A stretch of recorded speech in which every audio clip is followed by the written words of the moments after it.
Welcome to YouTube channel বন্ধুসকল হাই secondary পৰীক্ষা HS আপনাৰ হাই সেকেন্ডাৰি পৰীক্ষা 2024 চনৰ ৰিজাল্ট মই কৈছিলোঁ না যে মে মাহৰ প্ৰথম সপ্তাহতে দিয়া হ'ব বন্ধুসকল।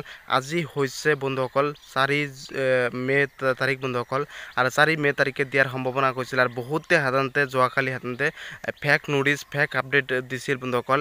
আজিৰ দিনটোতে বহুতে ফেক আপডেট ফেক নোটিছ দিছে, ফেক ভুৱা প্ৰচাৰ কৰি আছে বন্ধুসকল। একেবাৰে আপোনালোকে বিশ্বাস নকৰিব বন্ধুসকল। ৰণোজ পেগু ডাঙৰীয়া শিক্ষামন্ত্ৰী ডাঙৰীয়া ঘোষণা যেতিয়ালৈকে নকৰে, অসমৰ মুখ্যমন্ত্ৰী ডাঙৰীয়া যেতিয়ালৈকে টুইট নকৰে, ৰণোজ পেগু ডাঙৰীয়া যেতিয়ালৈকে টুইট নকৰে বন্ধুসকল, আৰু আপোনালোকে তেতিয়ালৈকে আপোনালোকে কেতিয়াও সাধাৰণতে বিশ্বাস নকৰিব যে আজিৰ দিনটোত দিব, কালি দিব, আজি দিব বন্ধুসকল। আৰু অলপ কেইদিনমান সময় ল'ব।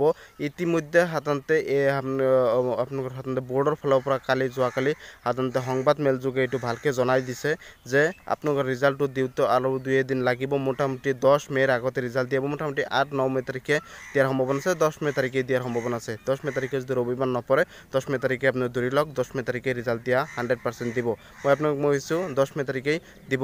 তাৰ আগতে ৰিজাল্ট দিয়া নহয়। বহুতে ভুৱা প্ৰচাৰ কৰিছে, এনেকৈ কৰিব নালাগে, কাৰণ ল'ৰা ছোৱালী বহুত টেনশ্যনত থাকে।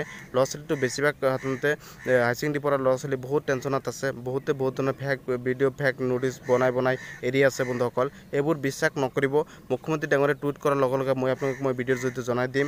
শিক্ষামন্ত্ৰী ডাঙৰীয়ে টুইট কৰাৰ লগে লগে জনাই দিম, আৰু হাই ছেকেণ্ডেৰী ফালৰ পৰা কোনো ধৰণৰ সাধাৰণতে নোটিছ আলালে জনাই দিম, কাৰণ মই সাধাৰণতে এপ আছে, মোৰ মোবাইলত এপ আছে, সকলোবোৰ গম পাওঁ, লগে লগে জনাই দিব পাৰিম। আৰু ৰিজাল্ট সাধাৰণতে কি ৱেবছাইটৰ পৰা ৰিজাল্ট হ'ব পাৰিব এইটো আগতীয়াকৈ জনাব পাৰিম। কিন্তু আপোনালোকক মই ৰিজাল্ট ডেটটো ডাইৰেক্ট ক'ব নোৱাৰিম, কাৰণ এতিয়ালৈকে শিক্ষামন্ত্ৰী ডাঙৰীয়ে কোনো ধৰণৰ নোটিছ অহা নাই, নোটিছ দিয়া নাই বা টুইট কৰা নাই। মুখ্যমন্ত্ৰী ডাঙৰীয়ে কোনো ধৰণৰ টুইট কৰা নাই, আৰু অফিচিয়েল পাব কোনো ধৰণৰ নোটিছ দিয়া নাই বন্ধুসকল। ৰিজাল্টখন 10 মে তাৰিখেই দিব বুলি ভাবি লওক, কাৰণ ইতিমধ্যে বৰ্ডৰ ফালৰ পৰা যোৱাকালি সংবাদ মেলযোগে ইতিমধ্যে জনাইছে, আৰু এইটো 10 মে তাৰিখ লাষ্ট ডেট বুলি কৈছে। 10 মে তাৰ আগতে দিব, মোটামুটি 10 মে তাৰিখেই দিয়াৰ সম্ভাৱনা খুবেই আছে। 10 মে 9 মে তাৰিখে দিব বন্ধুসকল। আৰু আপোনালোকে মোক ছাপোৰ্ট কৰিব, চেনেলটো ছাবস্ক্ৰাইব কৰি দিব, ভিডিঅ'টো ইমান শ্বেয়াৰ কৰি দিব, যাতে সাধাৰণতে সকলো মনত চিন্তা নহয়। আৰু লাখে ল'ৰা ছোৱালী আছে, প্ৰতি বছৰ দৰে এইবাৰ 1,29,000 ল'ৰা ছোৱালীটো বেছি আছে। সেইবাবে সময় ল'ব বুলি মই 1 মাহ আগতেই কৈছিলোঁ।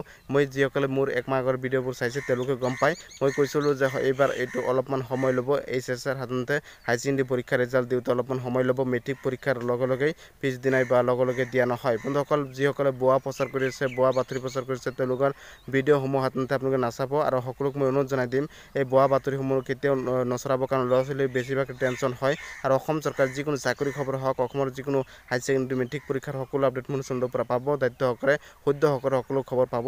সকলোতকৈ আগত দিবলৈ চেষ্টা কৰিম। সকলোৱে মোৰ চেনেলটো ছাবস্ক্ৰাইব কৰি দিয়ক, লাইক এটা কৰি দিয়ক, ভিডিঅ'টো অনেক শ্বেয়াৰ কৰি দিয়ক, যাতে সকলো লাখে ল'ৰা ছোৱালী যাতে টেনশ্যনৰ পৰা মুক্ত হয়। সকলোৱে ভিডিঅ'টো শ্বেয়াৰ কৰি দিয়ক, আৰু অপেক্ষা